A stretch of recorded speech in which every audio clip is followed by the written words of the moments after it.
I'll help you out with that. Let's sit down. We'll schedule a call and I can help you out with that. Oh, and it's Oh, 5 o'clock. that'd be And I'll start awesome. letting people in. Right. But yeah, I can help you with that. Cool. Hello, everyone. I'm starting letting people in right now. It's a pleasure to have you guys here and join us. Thank you so much for joining us today. We're going to have some folks, I'm sure, join as the hour gets a little bit later. It's Friday for a lot of the folks who signed up, so I'm sure they're just lagging a little bit behind. But I just wanted to go ahead and get started for the folks we have with us here. Just so everyone knows, we are going to be recording today. I'll mention that a couple more times and put that in the chat. Do feel free to start your video, so we can make this a little bit more interactive. We're definitely going to be asking for questions. We have a poll going, just asking folks, whoever joins us here, the age of your kids and, just so we can get a better understanding. And I see here we have some responses for the 3 to 5 age range, 6 to 10 age range, and the 11 to 15 age range. Thank you so much for answering that. And yeah, we can go ahead and get started. I'm going to just start introducing our panelists today. So we're here today with Andrew Jobling and Michelle Falzon. They're two amazing wellness experts that I had the pleasure of meeting, and really they're have a tremendous amount of experience interacting with kids and teenagers and seeing the interactions between kids and their parents. So we just wanted to make this a space for anyone who has any sort of questions, and really to discuss a little bit more about the communication between parents and children, and really just kind of explore that topic a little more, especially during this time that it's a time of a lot of difficulty in the world, and definitely communication takes a big an important part in people's lives. So really we just wanted to explore that topic a little more in depth. So Michelle and Andrew, thank you so much for being here with us today. It's really amazing to have you guys here with us again. And I just wanted to get started, just introducing Michelle and Andrew to our panel. Michelle, maybe we can get started with you. So Michelle, can you tell us a little bit about how you got started in the wellness industry, working with children, and a little bit more about what you do? Yes. Hi, everybody. Thank you so much for again joining Fernando and Andrew and myself. So I am based in Melbourne, as is Andrew. Not that I'm going to steal his thunder, but we're both based in Australia here in Melbourne. And I am a mother myself of 2 children. I have a daughter who's 9 going on 10, and a son who's not long turned 7. So I guess I've had education run through my veins from the get-go, really. I'm a secondary educator and a student wellbeing coordinator for the Year 7 cohort at the college that I work at. So I coordinate 168 12, 13-year-old teenagers on a Monday to Friday basis. And I also have my own business, I suppose, called Positive Wellbeing Education. And I fell into this amazing world of wellness, I suppose, from my own personal journey of loss and grief, and experiencing a time in my life where I faced depression, and I needed to save myself, I suppose. And I have obtained my master's in holistic therapies, and I'm also about to embark on furthering my education and do a master's in applied positive psychology and positive coaching with the University of East London, hopefully starting in September. And I am loving everything that I do. This is a beautiful world to share in and participate in, and everything that I preach, I practice on a daily basis. So I'm a massive advocate for education and sharing the love and making sure that what we do is for the greater good of our own well-being and wellness. So thank you so much for being here today. Absolutely. Well, thank you so much for sharing, Michelle. I really appreciate that. And Andrew, same question to you. I just wanted to hear a little bit more about your background in the wellness industry, how you got started in this, and your experience working with teens, and what led you here today. Thanks, Fernando, and thanks, Michelle, and hello, everyone. Good morning, good evening, good afternoon, wherever you are in the world. It all started for me. I was a child. I was born. So I've got a lot of experience as a child and a teenager. So I know, I think for me, I want to go back there because I was a teenager, a child with a dream to be a professional sportsman. And I'm grateful that I had parents that supported that vision and that dream for me. Also grateful I had parents that helped me make better choices. Not thinking that being a professional sportsman was the only thing, which I thought it was back then. But look, I think my childhood and teenagehood really has set me up, and a lot of the lessons I learned then has set me up to truly want to make a difference in this world. And so I've worked in health and wellbeing for 30 years. Yep. So as you can see, I obviously started when I was 5 years old, and I was a personal trainer for 15 years, and now I'm an author. I have 7 books, and about 4 or 5 years ago, well, I've actually got an education background. I did a Bachelor of Education, but didn't do much with it until probably the last 4 or 5 years when I started, after my 6th book was published, I started speaking in schools to teenagers in sort of secondary schools around self-belief and resilience and achievement and, just self-esteem. And what I saw, I guess it disturbed me a little bit. I mean, I just saw so many teenagers with so much potential, yet with so lacking in self-esteem, so lacking in confidence, that it truly became a real passion of mine to help young people believe in themselves, believe in their power, believe that anything's possible, believe that they can achieve what they want. And I found that with some of the schools I worked at, I tried to encourage the schools to organise sessions with parents and their students together, and it was incredibly difficult for the school to get parents there. It was really, really difficult to get a lot of parents in the room, and I thought, wow. I said to myself, I wish I could, talk to parents and help them truly believe in the influence that they have over their children and what they say and how they say it and when they say it and why they say it and the example they set.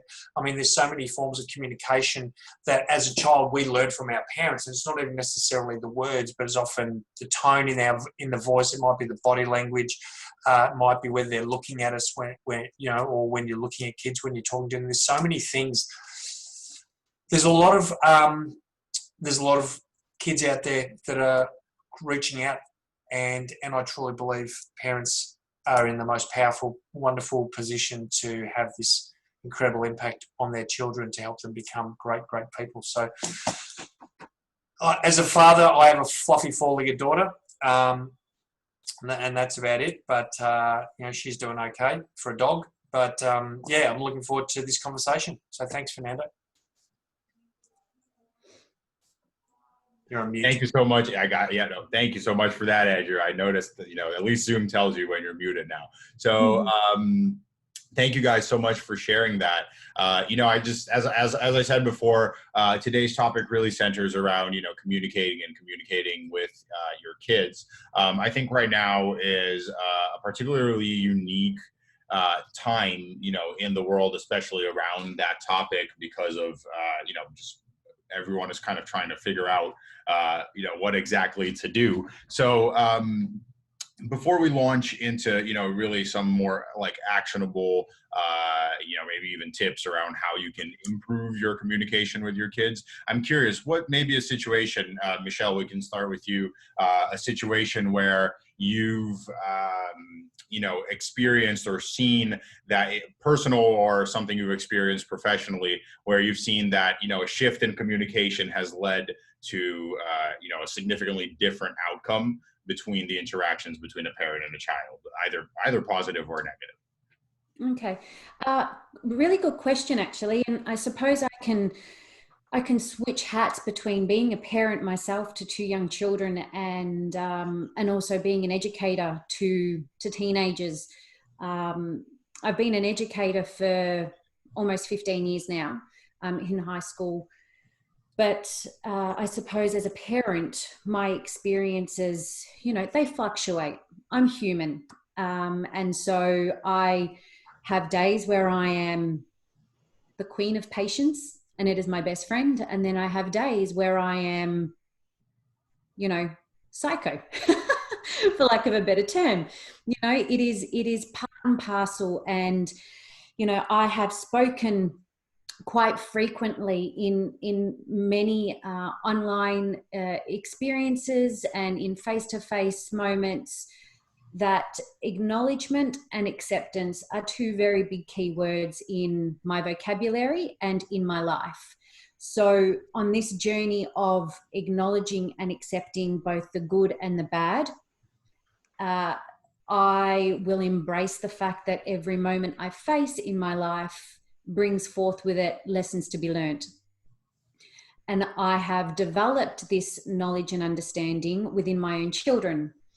So by prefacing some strategies that I have in place with my own kids, teaching them that everything we do in life is a lesson to be learned and that mistakes are lessons learned, they are now adapting within themselves as young people, coming forth in this society of the 21st century, that even though you will crash and burn, it's what you take away from that experience.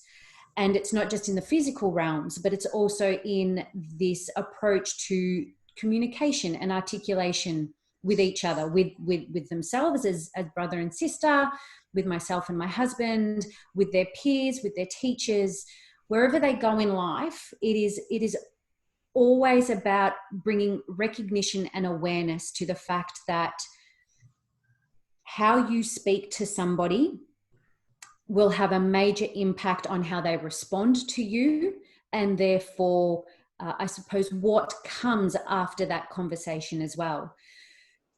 And I guess I've used my little, private experiments with them in multiple ways. So, and for my own best benefit as well, and my own sort of research, but whereby they might do something wrong, I will very consciously drive my conversations with particular tones. So it might be very harsh, just so I can see how they can react to that. And if they choose to repeat that again, that same action, the next time I have to say it will be quite different. Now, they have started to pick up on these little experiments that Mama does. And they know now that when I approach them with a tone of assertiveness and firmness, but that of a level that is not yelling or raising my voice, they are more accepting of my request of, asking them to change their mannerisms or think about how you speak to each other. What we portray as parents, children will adapt to as well. So the old coin and term of kids are like sponges is so true. It is so, so true. And the research shows us that the development of children starts to form in their subconscious belief system from the age of about 7. So up until the day that they're born to approximately age 6 or 7, they are just taking everything in. They are molding, they are adaptable, they are learning, they are growing, they are tweaking and all sorts of weird and wonderful and beautiful things are happening in their brains. Once they hit that 6-7 years, their subconscious belief is starting to become more concrete. Now, I do believe that we can teach old dogs new tricks, but it just takes us a little bit more time and a little bit more effort, and that requires a lot more patience and a lot more persistence. So think about, for those of you who are, watching this or taking part in this Zoom meeting today with Andrew, Fernando, and myself, if your children are still quite young, you've got that flexibility and more of an easier approach to build and construct your child's subconscious belief system, which is ultimately 95% of their habitual day-to-day living. Think about what kind of a child you want to help form and create. I love to use, I suppose, this metaphorical term of Play-Doh or plasticine. Mold your child in a way that you want them to live a life in this world before they harden and set, and it's a lot harder to change and manipulate. So I always approach my children with firmness, assertiveness where required, but making sure that I adhere to my own belief of speak with kindness, speak with a deliverance that is driven by ambition, and what you want to gain from them for them is really important as well. Understood. Wow. Thank you so much for sharing, Michelle. And I just want to add, because we had a few people join us here as you were talking. So, really, I was asking Michelle to share some of her experiences around how shifts in communication with either her kids or kids she's worked with in a professional setting have really had an impact in terms of, really having a positive or negative, but in this case, thankfully, very positive impact on her relationship with her kids or their relationships with their kids. So, and Andrew, I just wanted to turn it over to you now. I know that we had, sorry for the interruption there, but, I would pose the same question to you or anything you wanted to follow up on. And if anyone has any questions, please do put them on the chat, and we will open up, the space for everyone to voice any questions as well. And feel free to turn your video on or off. It's up to you, but we love to see everyone's beautiful faces. And thank you again, everyone, for being here. But Andrew, go ahead. Thanks, Fernando. Good job, Michelle. And I think Michelle mentioned the 95% of the behaviours and the things that people achieve are really going to be related to their subconscious beliefs. And so we've got to understand that every word, as a communicator, that you say to a child or a kid or even to an adult on a repeated basis, if it's, when you say something, if you say to a kid, and I'm going to give you a specific example in a second, if you say to someone you're dumb, and initially go, no, I'm not, you don't know what you're talking about, but if they hear it time and time and time and time again, whether it's true or it's not true, they will believe it and it will become part of their subconscious mind. And so I think right away, you've got to be so incredibly careful, as Michelle has said, about how you communicate. I was speaking, and I'm just going to I've got some examples of, and I'm going to give you one specific example. I was talking to a group of 13, 14-year-olds at a school, and we talked about my whole message is all around them understanding that everything they end up with in their life, the results they get in their life, when you track it all the way back, it starts with a belief or a thought. And that thought will lead to an emotion or a feeling, which will then move them into an action, which repeated will create a habit or a routine, which will predictably leave them with a result. So my message to them was, you know what, you can achieve anything you want as long as you create the right habits. If you take the right action, if you feel the positive emotion because of the thought. I mean, I hope that makes sense. So I was doing this exercise with the group. There's about 200 13, 14-year-olds in a room. And I got them all, they all had their little worksheet, and I said, okay, write down what's an outcome that you would like to experience in this particular year. So they all wrote something down. And I asked a handful of them just to share what they had written down. And I set the ground rules, and I said we need to support these people. We need to encourage them. If you see them in the schoolyard, you need to encourage them and be there to help them. So we set the ground rules around respect. And I finally got to the last boy, this 13, 14-year-old boy, and he stood up in front of 200 of his peers, and he said, this is what he said, his exact words were. And I asked him, what result would you love to achieve this year? And he said, I want to get better grades because I'm dumb.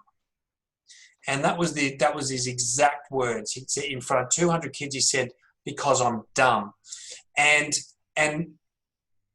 you know what it's like if you're talking to 200, I don't know if you do know what it's like. If you're talking to 200, 13 and 14-year-olds, it's very difficult for everyone to be silent, right? All of a sudden, after he said that, the room went silent. And they're all going, wow.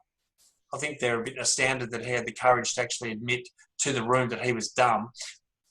And I thought, well, here's an opportunity here because I really want you to understand the power of your communication, your self-talk. Now, that self-talk, how he believed he was dumb has come not from him, right? No, you're not born believing you're dumb. So that belief that he had that he was dumb has come from, I don't know if it's parents, I don't know if it's teachers, I don't know if it's friends, I don't know, but he's been told and told and told on a repeated basis that he is dumb, and now he believes it. Okay, so I asked him the question. I said, how does it make you feel when you think that you're dumb? Because that's a belief. I said, when you think that, how do you feel? And he said, well, I feel angry and I feel upset and I feel frustrated. And I said, okay. Then I asked him, so what sort of actions do you normally take around study and school? And he goes, well, nothing really, because and this is the exact words, what's the point? I'm dumb. Then I said to him, okay, so what's your routine when you get home after school? What do you do? He goes, well, I watch television, I play computer games, muck around a little bit. And then I said to him, so can you see then that the results you're getting, which are reflective, which are reinforcing the thought that you're dumb, are actually got nothing to do with your intelligence? And he's sort of looking at me going, yeah. I said, you're not doing any work. I mean, can you understand that it's got nothing to do with intelligence? He goes, yeah, I can get it. So I asked him, I said, okay, so tell me, what result would you love to get? Give me something specific. He said, if I could get a B in science, that would be wonderful. That'd be amazing. I said, okay. And I said, are you ready to do some work? He said, yes. And I said, are you prepared to start today? And he said, yes. And then I said to him, I said, well, you're not dumb at all. In fact, you're one of the most intelligent people I know, because intelligence has got very little to do with what you know, but everything to do with what you're prepared to do. So we went through this backwards through this process. I said, okay, so what sort of routine, if you were to get a B in science, tell me what sort of routine would you need to create around studying and working on science? And he said, well, I'd probably need to maybe do 30 minutes a day. And I said, well, that sounds like a good idea. Why don't you write that down? So I wrote that down. So all of a sudden he's going, well, I can do that. I can do 30 minutes a day. That's not hard. And then I said, okay, so what are you prepared to do today, before you go home from school today, to get that habit started? And he said, well, maybe I should go and talk to my science teacher and work out what the best place to start. And I said, what a wonderful thing to do. So off he wrote that down. I asked him then, how's it going to feel for you when you're holding that B and, you've got your report card and it says science B, how are you going to feel? And to look at this look in this kid's eyes and for him to start imagining, which he'd never imagined it before because he was dumb, for him to actually start to believe that he could do it, you should have seen the look in his eyes. He just said that would be amazing. It would feel so good. And then I just asked him, so tell me, what do you believe about that now? Tell me a thought or an affirmation. He said, and he looked at me and said, I can do that. I can work and I can improve and get better. And now look, I honestly don't know whether he got a B in science, because this is a couple of years ago. I don't know if he got that B in science. What I do know is if he maintained that belief that he was dumb, where do you think that kid's going to end up? He's going to end up probably out of school before the end, right? Like maybe expelled. He's possibly going to end up in the wrong group of people. Yeah, potentially that could lead him to an addiction. It could lead to crime. Certainly, and I'm thinking worst case scenario here, but he could end up in jail. He could end up dead. He could end up in a dead end job with that simple belief. Now with the thought that I can improve, I can get better, I can make that happen. What do you think the impact that's going to have on that kid's life? And that, you look at that and you go, well, it seems right now to be such a subtle difference between I'm dumb and I can do it. But what happens in life is as he gets older, that gap's going to grow and grow and grow. And he's either going to start heading up towards success and achievement and happiness, or he's going to spiral down towards destruction. And it all comes back to the way we communicate with these kids, with your kids, with, you've also got to understand as a parent that your kids are getting told stuff at school that may not be healthy for them. And, there are great teachers out there, but there are also teachers that are not great. There are teachers that are in the job that don't love it. They're doing it, it's a job. And they're probably frustrated in saying stuff to kids that may be potentially damaging. Like, for example, when you say to a kid, you're bad. No, they're not bad. It's what they did may be bad, but they're not bad. Do you understand? So it's just these subtle things that in the communication that is received by that child that starts to build this picture they have of themselves, which will play out in their life, good or bad, happy or sad, healthy or unhealthy. And I think I'll shut up now. Not at all, Andrew. Thank you so much for sharing. I think both of you brought up a really interesting topic that I would say a lot of parents struggle with, probably a lot of educators struggle with, which is kind of that idea that, sometimes your kid might be doing something that they're not supposed to, or, let's say they're,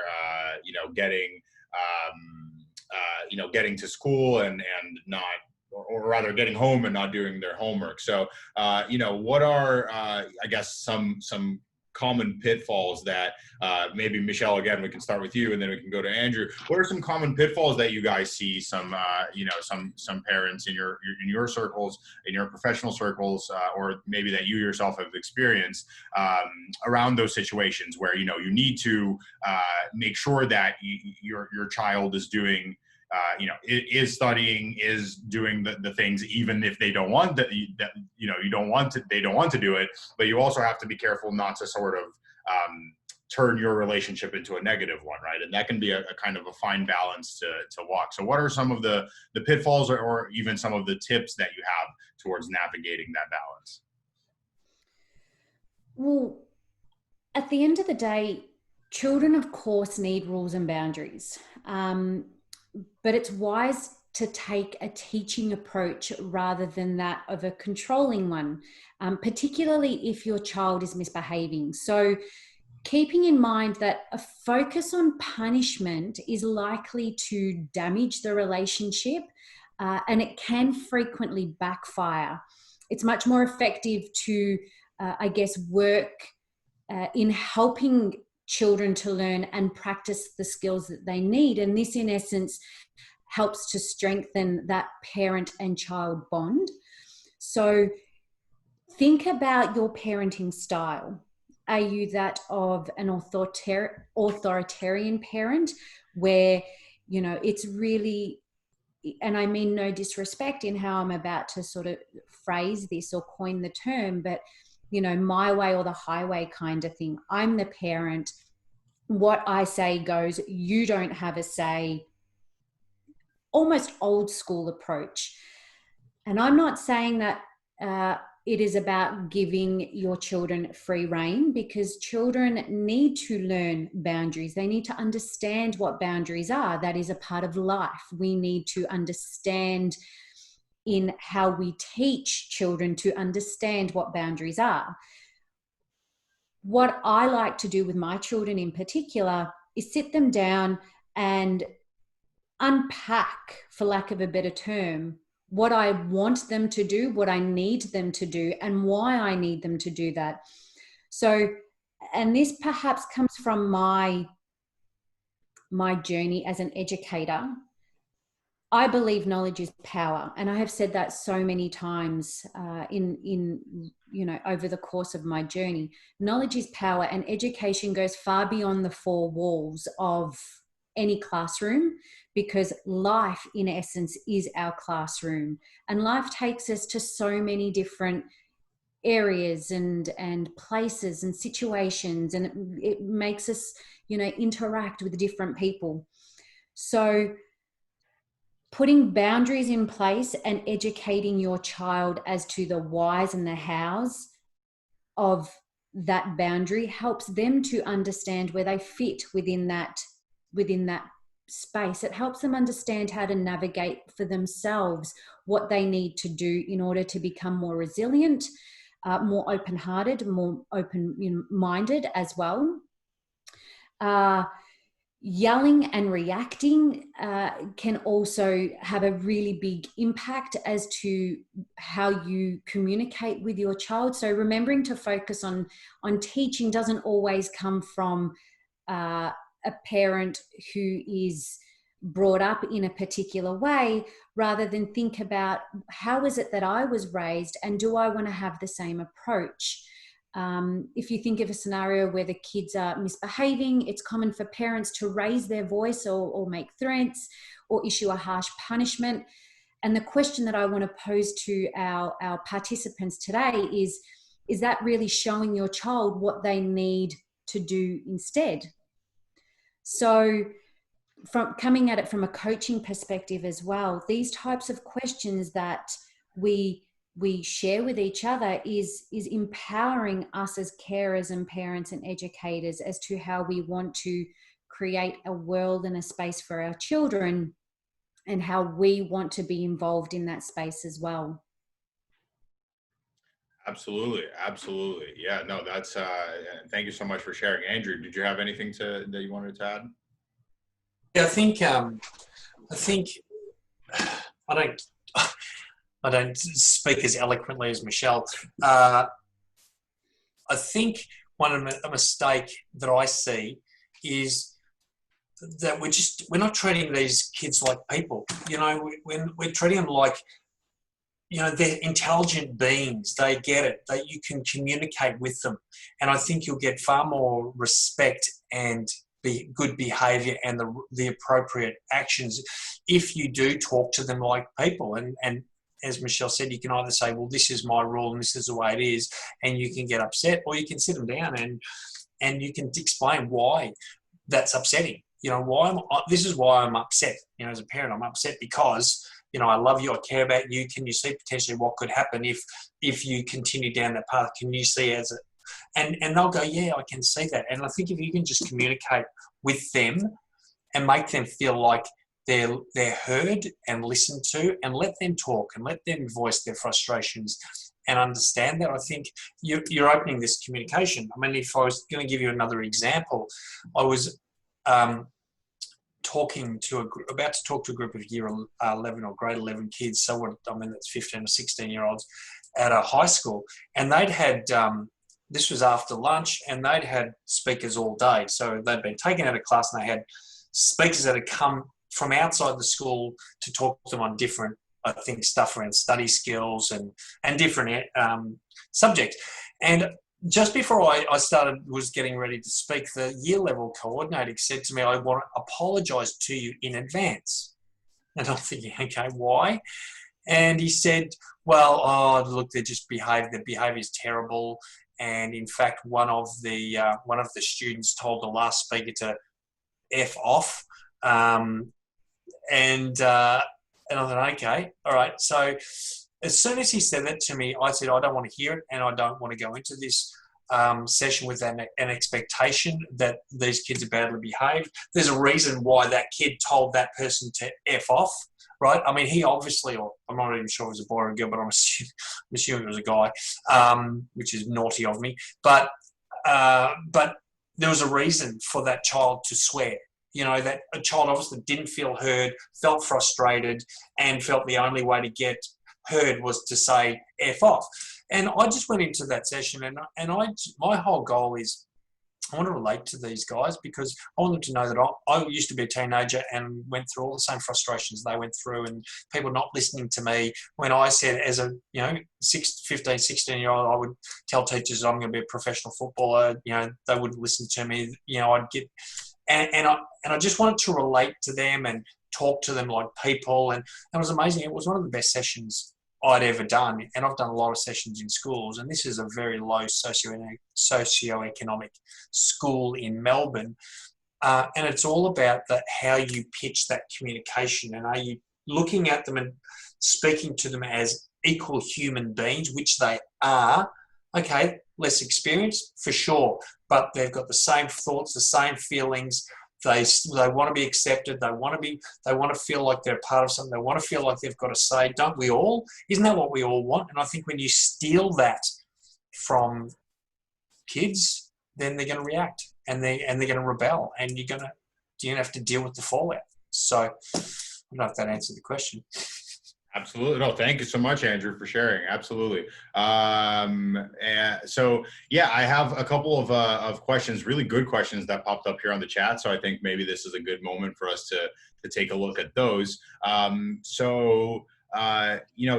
mentioned that she or is, or rather used to be, a rather strict mom in her words, in order to prepare her kids towards future challenge, but it's not turning out as positive as she had expected. And she changed to be a bit more flexible, but she finds that she's more attracted, or her daughter, it seems, is more attracted to people that just let her do whatever she would like, regardless of how good or bad it is, and that she's feeling confused about, the best approach to take.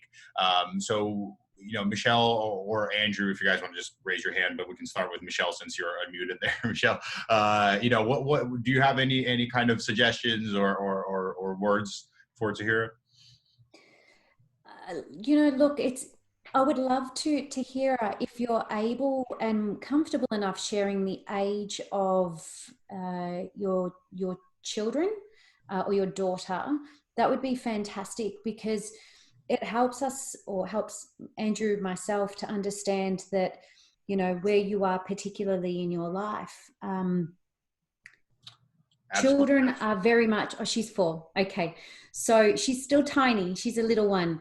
And it's amazing to know that even at such a young age, when we start to look at the development of children, it's quite phenomenal.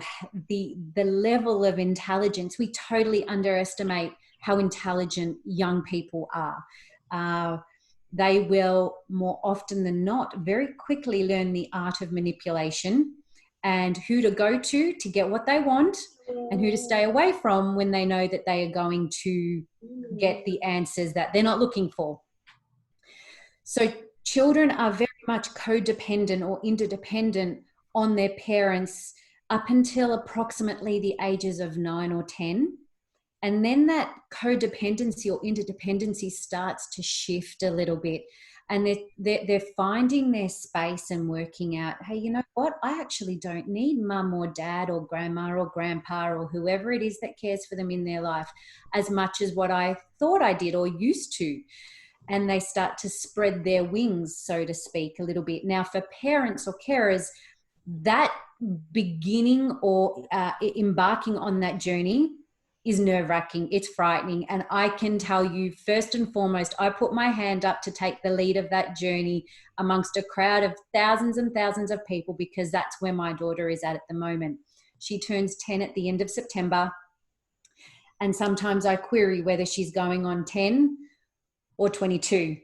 She wants to do things in her own way. She's starting to come into herself as a young lady. She's starting to understand or discover her place in the world. I shouldn't say understand. I don't think the understanding is there, but she's starting to explore and discover where she fits in this world.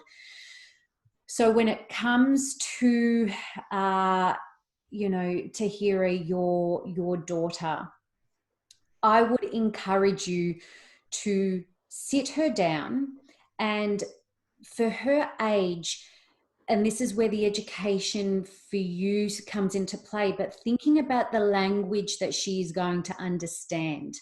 So encouraging more of the behavior that you want to see from her, and preventing the misbehavior in the first place, and building the relationship between you and your daughter is really, really important. So try to flip your approach to some extent and instead of being maybe the glass half empty sort of person, be the glass half full, and focus on your daughter's strengths. Think about articulating to her in dialogue that she will understand as to what you're proud of when you look at her, when you want her to understand what it is that you're trying to navigate with her. Focus on her strengths and not her weaknesses. That will inevitably and quite organically build a rapport that is of a positive nature between you and your daughter. Think about experiences or situations or conversations that you've had with somebody that have put you in a situation that you have been focused on in a negative way. You know, if somebody is nitpicking at something, you know, you don't stack the dishwasher properly, they don't like the way you fold the clothes, it might be the way you've cooked the pasta sauce tonight, whatever it be, if they keep focusing on the negatives, you're going to turn away from that person. There is a concept called the heliotropic effect. It is a term coined by a gentleman by the name of Kim Cameron. And it's quite interesting because he metaphorically speaks of it in positive energy and that of a sunflower or a daisy. So naturally, as a living organism, we turn to positive energy in order to grow and flourish, just like that of flowers do in the wild. As human beings, we do the same thing. So think about the energy you're putting into your relationship towards your daughter and try and make it as positive as you possibly can. Even when we're trying to discipline with positivity being its driving force. Because when you do that and you focus on the positive actions or the strengths of your child, they will be drawn to you in more of a positive manner as well. So they won't be so forceful, or they won't want to fight you when you're trying to explain to them what they've done wrong. So I hope that helps. I hope that makes a little bit of sense. But if you're wanting to know more, please reach out. It's called the heliotropic effect. It's very fascinating. Just so Tahira knows and everyone else that's listening knows, I will obviously share the contact details of Michelle and Andrew. I'll share my own, my own contact details, for Best Being. I'll tell folks a little bit about that at the end, so that we can definitely keep everyone in touch and keep developing this amazing and positive ecosystem. So I wanted to move on to another question from Janine this time, and this is a two-parter. So the first part is, what do you do when your children don't listen until they hear you yelling at them? And maybe Andrew, we can start with you for this one, and then go to Michelle, if you'd like, Andrew, of course. Well, look, I mean, it's a bit hard for me because I'm not a parent. I've never had to deal with it, so I don't know if I'm the right person to answer this, so I won't talk for long because I think Michelle's the right person to deal with it. I think kids want attention. We all want attention, right? And I know,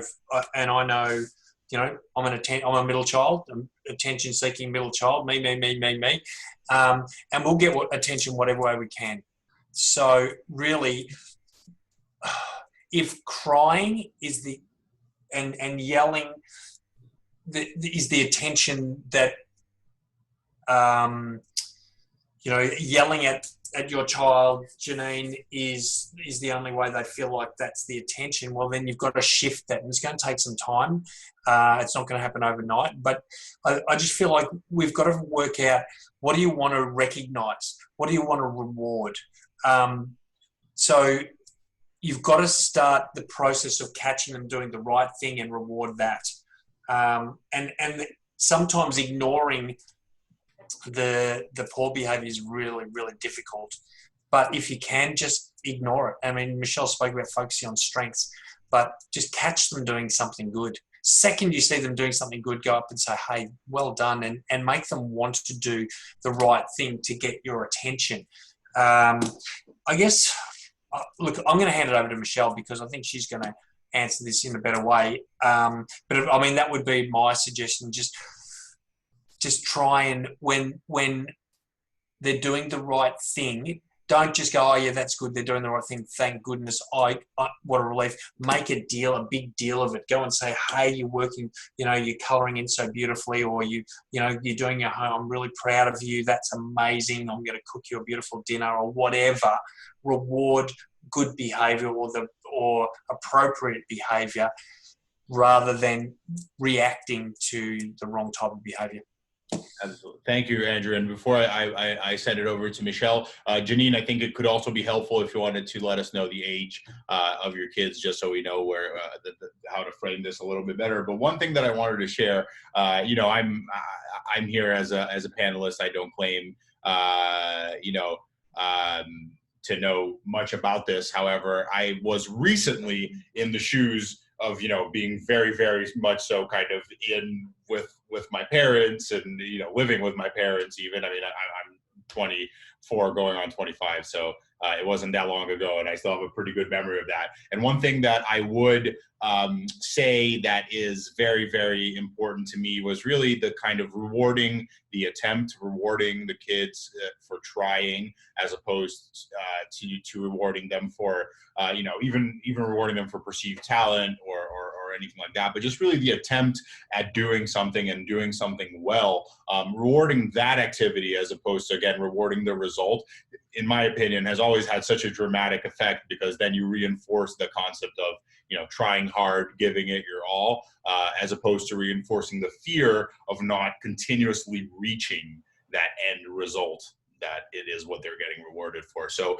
as far as communication is concerned, I just wanted to add that, how you reward your kids and the moment you do so is crucial, even in the way that you communicate it. So, one of the things that comes to mind is just, getting your kid getting a very good grade. You should reward really their effort that went behind getting that good grade, as opposed to just necessarily the good grade itself. Right. So just wanted to throw that in there, my 2 cents, and I will now shut up and pass it over to Michelle. So Michelle, I just wanted to follow up again on that question of, if you can really feel like you're only reaching your kids when you're yelling at them, how is it that you can kind of open up that barrier?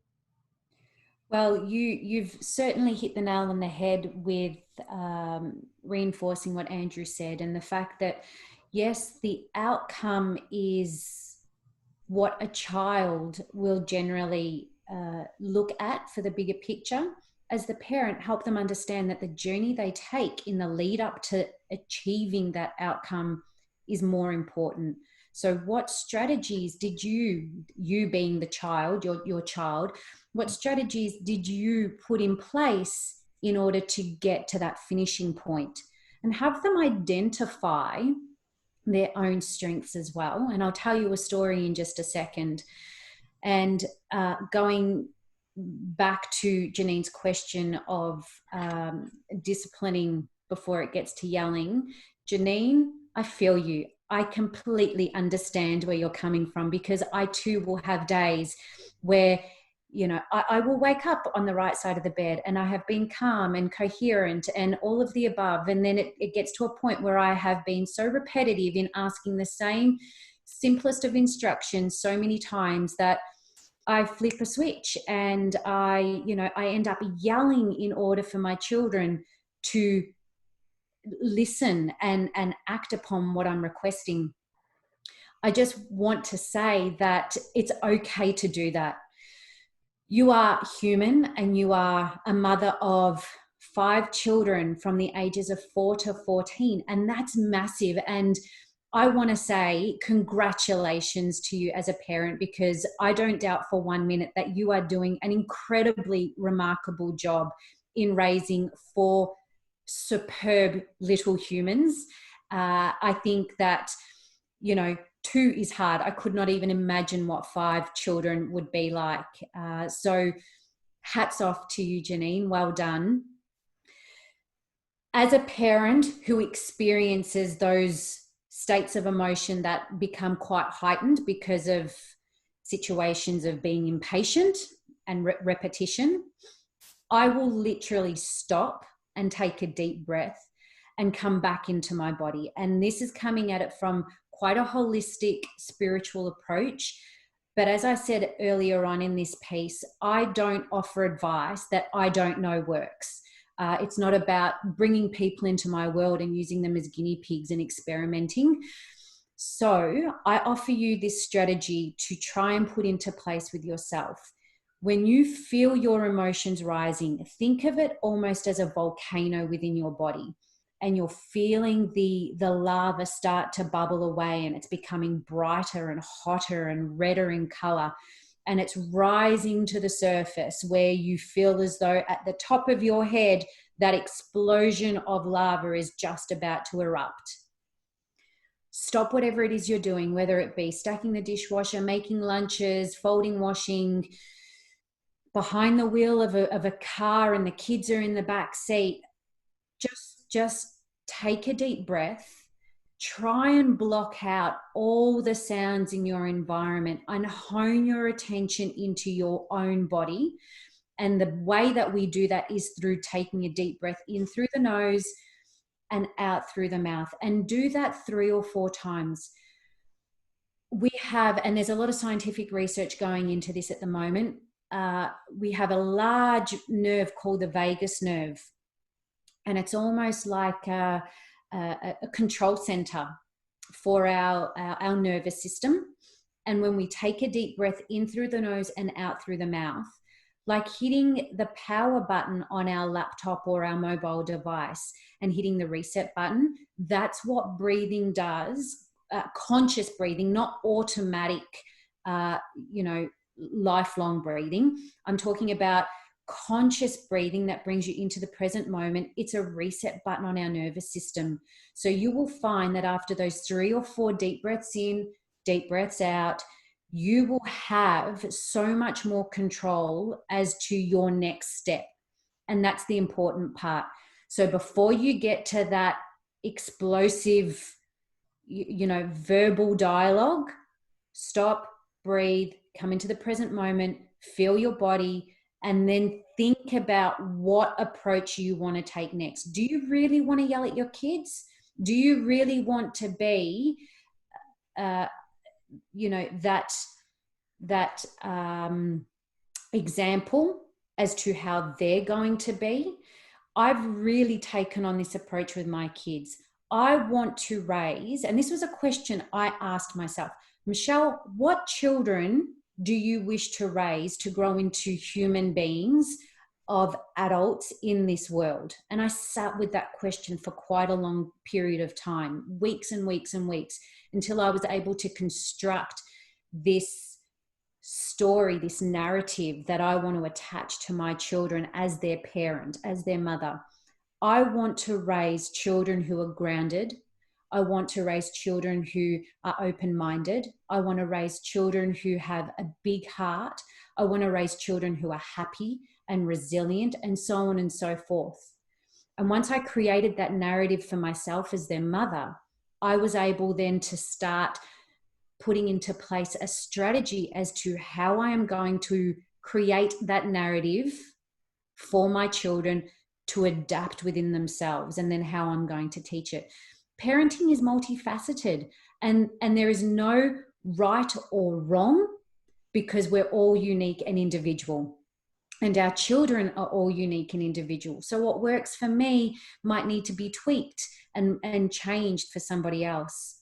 But Janine, really, I would encourage you in those moments where you feel like you're really going to have to yell to get their attention, stop, breathe, come into your body, reset your nervous system, and take control of who you are as an individual, as a woman, as a parent, as a mother, and then think about, right, perhaps instead of yelling at them, I take my 13-year-old aside and I go into a quiet place and I ask them to explain to me, why are you not listening? Ask them for their questions. Don't just assume that you have their answers, because what they could come back at you with could be something entirely different. I hope that helps. I hope it wasn't too long-winded. I could talk about that for hours and hours on end. So I might stop it there, but I certainly hope that it's given you a little bit of a starting point, Janine, and anybody else who is, finding that a problem as a parent to experiment with. And like I said, happy to talk more on that if you would like to at some other stage as well. Absolutely. So what I'm going to do here, because we're getting to the end of the panel here. Wow, time really flies. So I just wanted to quickly take a pause, and then I wanted to cover one last topic, before we wrapped up, based on a few of the comments here. So one thing that I wanted to mention, that yes, so we are the company that's hosting this. It's the company that I co-founded, called Best Being. Our whole goal is to really create an environment and an ecosystem of wellness, and really make wellness accessible 24/7 to everybody. That is our vision and mission. I'll have my co-founder, who's hopefully listening in here, post the link to our website. We're going to be releasing on the 14th. I definitely encourage everyone to check it out. Follow us on social media, on Facebook and LinkedIn. We're going to be doing a lot more events like this. And furthermore, we're going to be helping these wonderful two panelists here run a much more in-depth workshop series in the coming weeks. And I'll follow up with everyone who attended and registered with the details on that event, how to sign up at a discount. And it really is going to be, a wonderful program and a wonderful community. So we really do hope to see everyone there.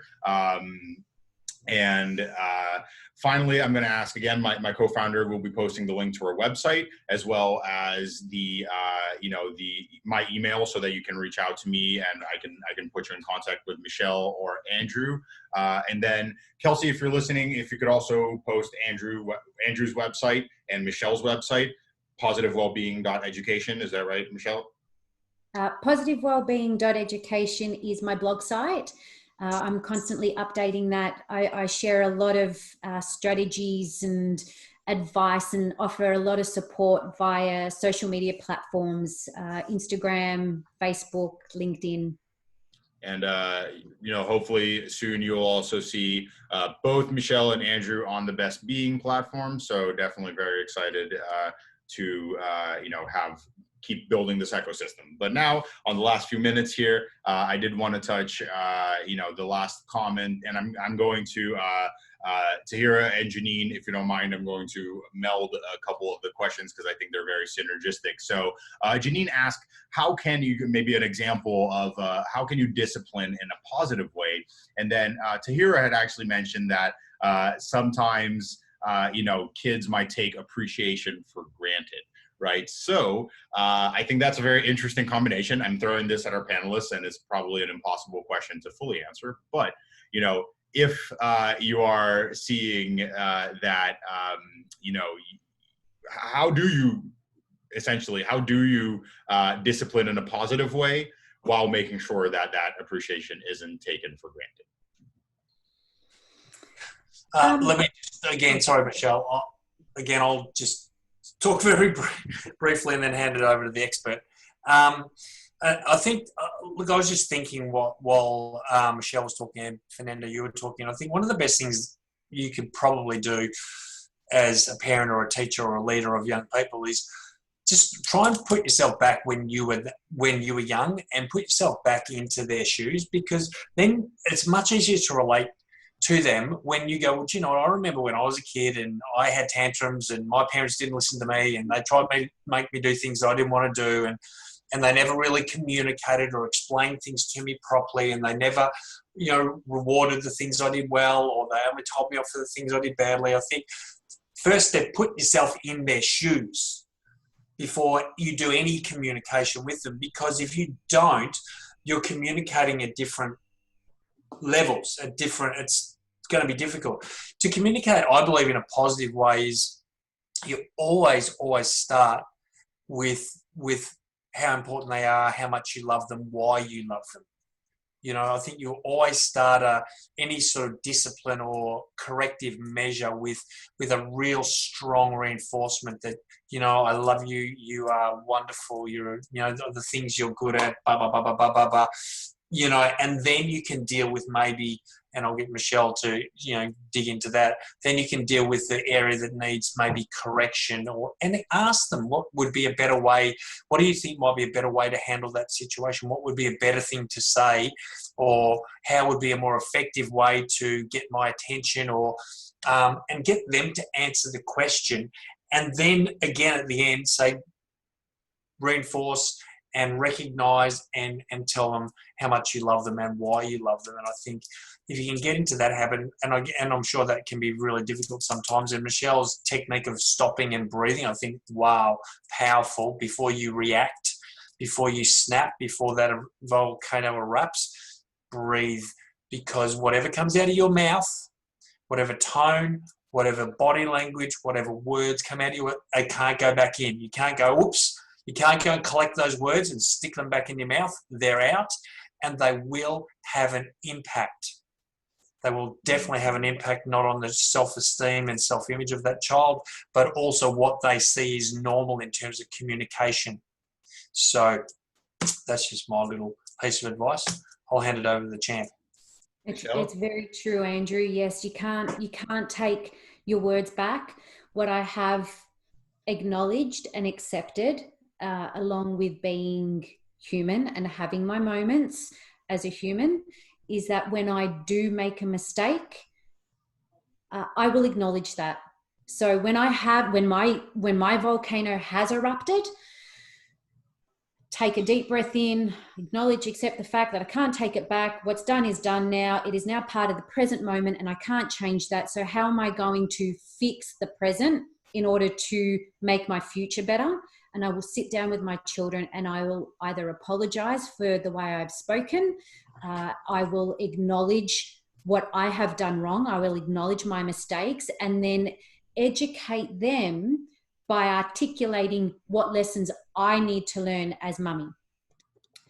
And then that will show them that even as an adult, life is all about making mistakes and acknowledging and accepting those mistakes and embracing those lessons in those moments as well.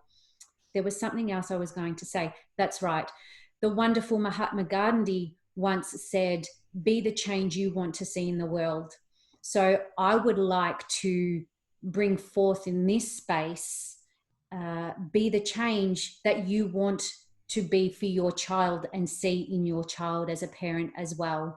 I think it's really important that we all realize we are an example for our children. They will take everything that they can from us as their parents. And so how we want them to grow up, set that example for them, because they will just take in everything from you. So that's really, really important too. Absolutely. Well, thank you so much for sharing that, Michelle. I just wanted to let everyone know, again, we will be sending out the recording. I know some folks weren't able to join us until a little bit later. So don't worry, we will be sending out this recording. We're going to do other events just for, registering here and signing up. You will be receiving an email with a discount code actually tomorrow morning in my time zone. It's going to be way too complicated to figure out what time of the day it's going to be on everyone else's time zone, but tomorrow morning Pacific time, everyone will be getting an email with a discount code for any upcoming events that we do at Best Being, and especially one for the workshop that we're going to be doing with Michelle and Andrew. It's going to be a workshop series dedicated especially for parents. We definitely encourage everyone to join. It's going to be a really powerful experience, and we hope to see you all there. This was really a wonderful, wonderful experience. Thank you so much, everyone, for joining. Thank you, Michelle and Andrew, for giving us your time. I really, really appreciate it. Everyone at Best Being really appreciates it. So just so everyone knows, so that no one gets any unwanted recordings or camera or audio, we'll be closing out the rooms and closing out the room in a minute here. But really, thank you all for joining. We really do appreciate it, and we really hope to see you at all of our future events. So thank you so much. Fernando, can I just ask, can everyone, before we go, just turn on your video and wave? I'd just love to see some faces. Absolutely. If you're open to it, that's a great idea. Doreen, you're in the dark there. You are absolutely in the dark. But thank you so much, guys. It's been such a pleasure sharing this space with you all. Nice to see you. Hi. Good to see you. Thank you.